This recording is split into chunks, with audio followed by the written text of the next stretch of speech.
세계 명작 시리즈 오즈의 마법사. 옛날 캔자스라는 시골 마을에 도로시라는 소녀가 살고 있었어요. 엄마 아빠가 없었던 도로시는 마음씨 좋은 이모네 부부와 작은 강아지 토토와 함께 살고 있었어요. 어느 날 이모와 이모부가 외출을 한 사이에 갑자기 도로시네 집에 무시무시한 회오리 바람이 불어왔어요. 회오리 바람은 도로시와 강아지 토토가 잠을 자고 있던 집을 통째로 하늘 위로 들어 올렸지요. 도로시와 토토는 영문도 모른 채 회오리 바람에 날려서 어디론가 멀리 멀리 날아갔어요. 얼마 후 도로시의 집이 땅 위에 쿵 하고 떨어졌지요. 도로시가 집 문을 열고 밖으로 나와 보니 그곳에는 뾰족한 모자를 쓴 마녀와 그녀의 요정들이 서 있었어요. 마녀가 말했어요. 나는 북쪽에 사는 마녀랍니다. 이 땅에는 4명의 마녀가 살고 있는데 그 중에서 동쪽과 서쪽에 사는 마녀는 아주 사악하답니다. 사악한 동쪽 마녀가 우리 요정들을 해치려 했는데 마침 당신이 나타나서 동쪽 마녀를 물리쳐 주었어요. 정말 고맙습니다. 알고 보니 동쪽의 나쁜 마녀가 하늘에서 떨어진 도로시의 집에 깔려서 죽고 말았던 거예요.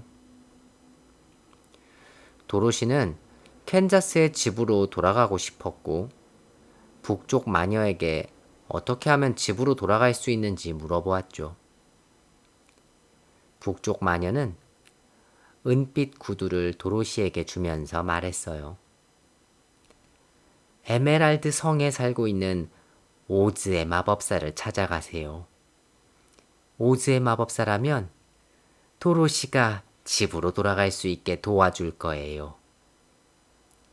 자, 이 은빛 마법 구두를 신고 가세요. 당신을 지켜줄 거예요. 도로시와 강아지 토토는 오즈의 마법사를 찾아 길을 떠났어요. 한참을 걷다가 도로시는 들판에 기둥에 매달려 있는 허수아비를 만났어요. 허수아비는 사람들처럼 똑똑한 머리와 지혜를 가지고 싶었어요. 도로시는 허수아비에게 이야기했죠. 그럼 나와 함께 에메랄드 성으로 가지 않을래? 오즈의 마법사라면 너의 소원을 들어주실지도 몰라. 허수아비는 도로시와 함께 길을 떠나기로 했어요. 얼마 후에 숲속에 다다르자 도로시와 허수아비는 녹이 슬어서 움직이지 못하는 양철 나무꾼을 만나게 되었어요. 몸에 녹이 잔뜩 슬어서 움직이려고 노력했지만 움직일 수가 없었던 거죠. 도로시는 기름통을 가져다가 양철 나무꾼의 몸에 녹이 쓴 부분마다 기름칠을 해 주었어요. 그제서야 양철 나무꾼은 몸을 움직일 수 있었죠.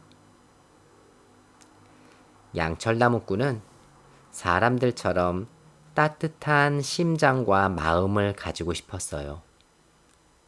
도로시는 양철 나무꾼에게도 함께 오즈의 마법사를 만나러 가자고 했어요. 오즈의 마법사라면 너에게 따뜻한 심장을 주실 수 있을 거야.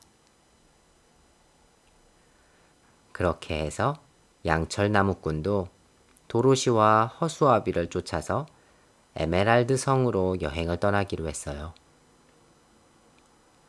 도로시와 친구들이 숲길을 계속 걸어가는데 갑자기 사나운 울음소리가 들리면서 수풀에서 사자가 뛰어나왔어요. 그 순간 강아지 토토가 사자를 향해서 큰 소리로 짖기 시작했어요.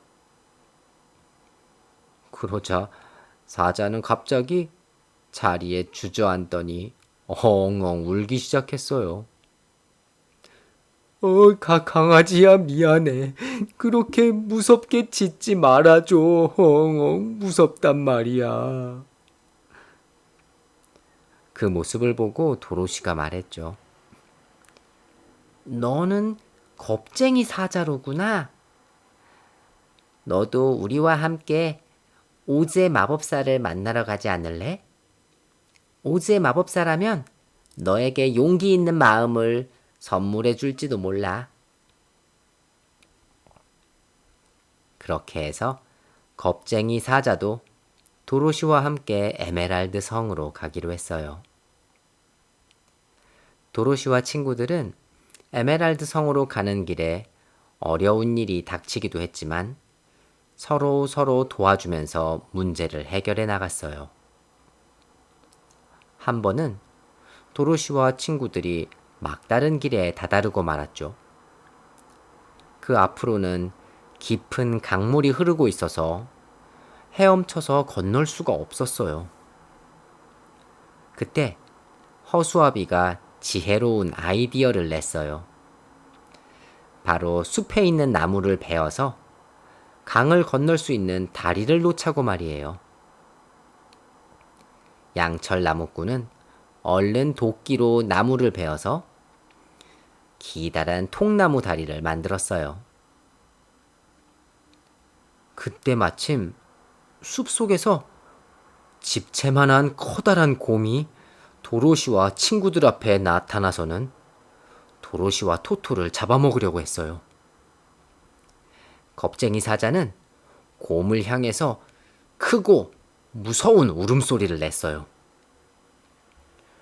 곰이 깜짝 놀라서 어쩔 줄 모르는 사이 도로시와 다른 친구들은 재빨리 통나무 다리를 건너갈 수 있었어요. 양철 나무꾼은 겁쟁이 사자가 다리를 건너올 때까지 기다렸다가 도끼로 통나무 다리를 잘라버렸지요. 덕분에 곰은 더 이상 쫓아올 수가 없었어요. 허수아비의 지혜와 사자의 용기와 양철 나무꾼의 따뜻한 마음 덕분에 모두가 안전하게 강을 건널 수 있었어요. 에메랄드 성에 도착한 도로시와 친구들은 오즈의 마법사를 만나게 되었죠. 도로시는 캔자스의 집으로 돌아갈 수 있게 해달라고 했어요. 허수아비는 지혜를 달라고 했고 사자는 용기를, 양철 나무꾼은 따뜻한 심장과 마음을 달라고 부탁했어요. 그러자 오즈의 마법사가 말했어요. 서쪽에 살고 있는 못된 마녀를 무찔러 준다면 너희들의 소원을 모두 들어주마. 그리하여 도로시와 친구들은 서쪽에 사는 못된 마녀를 무찌르러 다시 길을 떠났어요. 서쪽 마녀는 도로시와 그 친구들이 자신의 집을 향해 오고 있다는 것을 알게 되었어요. 그래서 자신의 부하인 날개 달린 원숭이들을 보내서 도로시와 그 친구들을 붙잡아 오게 했어요. 허수아비와 나무꾼과 사자는 감옥에 가두었고 도로시에게는 하루 종일 고된 집안일을 시켰죠. 도로시가 집안을 청소하고 있을 때 서쪽 마녀는 도로시가 신고 있는 은빛 마법 구두를 빼앗으려고 했어요. 그 구두는 너에게 어울리지 않는구나. 어서 내놓아라. 안 돼요. 이건 내 구두라고요.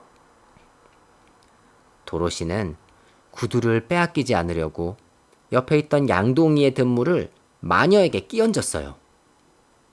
그러자 마녀의 몸이 물과 함께 녹아내려 없어져 버렸어요. 마녀가 사라지자 도로시는 친구들을 구해서 다시 에메랄드 성으로 돌아올 수 있었죠. 도로시와 친구들은 오즈의 마법사에게 약속대로 자신들의 소원을 들어달라고 했어요.